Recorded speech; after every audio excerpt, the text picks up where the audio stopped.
ইনডোরে নতুন করে বাগান করবেন ভাবছেন? নার্সারি থেকে কিছু পছন্দের গাছ নিয়ে এসে শুরু করবেন? না, তা একদম করবেন না। কারণ প্রথমে আপনাকে জানতে হবে ইনডোরের উপযোগী গাছগুলো কি কি, কোন কোন গাছগুলো ইনডোরে ভালো থাকবে।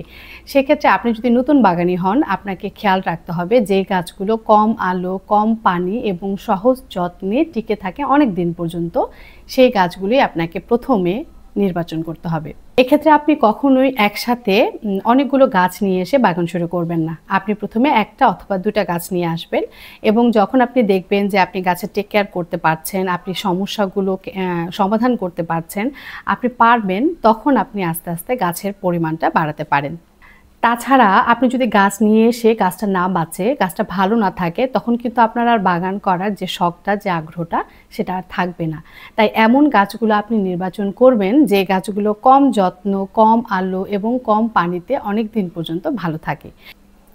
এই লিস্টে সবার প্রথমে আমি রেখেছি মানি প্লান্ট। মানি প্লান্টের খুব বেশি যত্নের প্রয়োজন হয় না। যখন দেখবেন মিডিয়া বা মাটি শুকিয়ে যাচ্ছে, তখনই আপনি পানি দিবেন এবং টবের ড্রেনেজ ব্যবস্থা যেন ভালো থাকে সেদিকে খেয়াল রাখতে হবে। আর মাসে যদি আপনি চান, যদি মনে করেন প্রয়োজন, তখন আপনি মাসে একবার যে কোনো লিকুইড সার ব্যবহার করতে পারেন। মানি প্লান্ট ঘরে একটা সুন্দর সবুজের ছোঁয়া দেবে এবং ঘরের মধ্যে বিষাক্ত যে পদার্থগুলো, সেগুলোকে পরিশোধন করতে অনেকখানি সাহায্য করবে।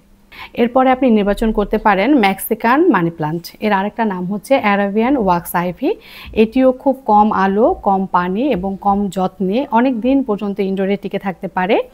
এই গাছটার পাতাগুলো দেখেন খুব মোটা। মানি প্লান্টের থেকেও এই গাছের পাতাগুলো অনেক মোটা, দেখে মনে হয় একদম প্লাস্টিকের মতো। এই গাছটা কিন্তু অনেক লতানো লতানো একটা গাছ। আপনি যদি ছোট করে রাখতে চান তাহলে কেটে কেটে রাখতে হবে আপনাকে। আর আপনি যদি মনে করেন যে ঘরে ইনডোরে জানালায় রাখবেন, সেক্ষেত্রে আপনি এটা রাখতে পারেন, খুব ভালো থাকবে। এরপরে আপনি নির্বাচন করতে পারেন জিজি প্লান্ট। জিজি প্লান্টও খুব কম আলো, কম পানি এবং কম যত্নে অনেকদিন পর্যন্ত টিকে থাকে এবং ইনডোরের জন্য খুব ভালো একটা গাছ। যখন দেখবেন আপনি মিডিয়া বা মাটি শুকিয়ে যাচ্ছে, তখন আপনি জিজি প্লান্টে পানি দিবেন এবং আহামরি তেমন কোনো সারের প্রয়োজন হয় না। আপনি মাসে একবার যে কোনো লিকুইড সার ব্যবহার করতে পারেন। এরপরে আপনি নির্বাচন করতে পারেন স্পাইডার প্লান্ট। স্পাইডার প্লান্টের অনেকগুলো ভ্যারাইটি আছে। এটা হচ্ছে আমার কাছে বড়টা, আরেকটা আছে ছোট ছোট পাতা। আপনি যেটাই রাখেন না কেন, ইনডোরের জন্য খুব ভালো একটা গাছ। এটি খুব কম যত্নে, কম আলোতে এবং কম পানিতে টিকে থাকতে পারে। কিন্তু অনেকেরই অভিযোগ থাকে যে স্পাইডার প্লান্ট নাকি পচে যায়। তার একটাই কারণ, পানি বেশি দেওয়া হয়ে যায়।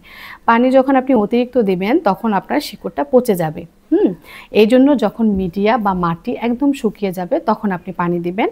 আর খেয়াল রাখতে হবে টবের যেন ড্রেনেজ ব্যবস্থাটা ভালো থাকে, কোনো পানি যেন জমে না থাকে। স্পাইডার প্ল্যান্ট ঘরের বাতাসকে বিশুদ্ধ করতে সাহায্য করে।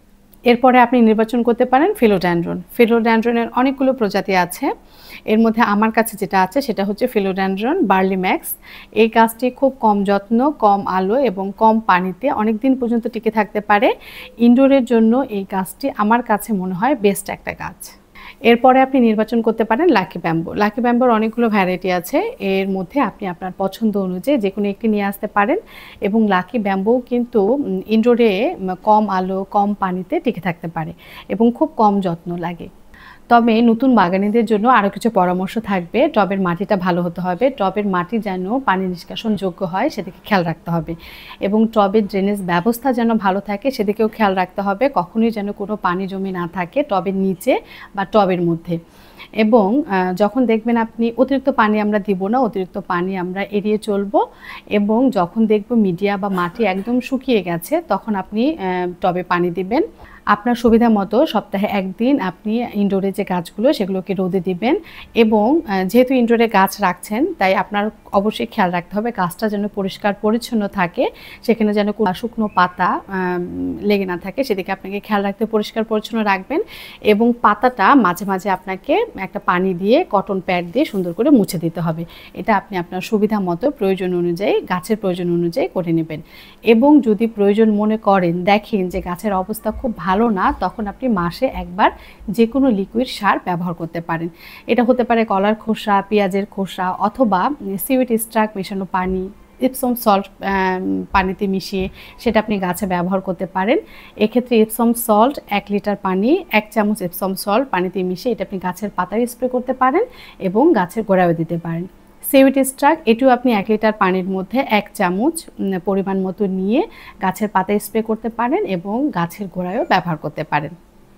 তাহলে যারা নতুন করে ইনডোরে বাগান করবেন ভাবছেন তারা শুরু করে দেন এবং অবশ্যই জানাবেন আপনি কোন কোন গাছগুলো নির্বাচন করেছেন প্রথম ইনডোর বাগান করার ক্ষেত্রে। সবাই ভালো থাকবেন, সুস্থ থাকবেন।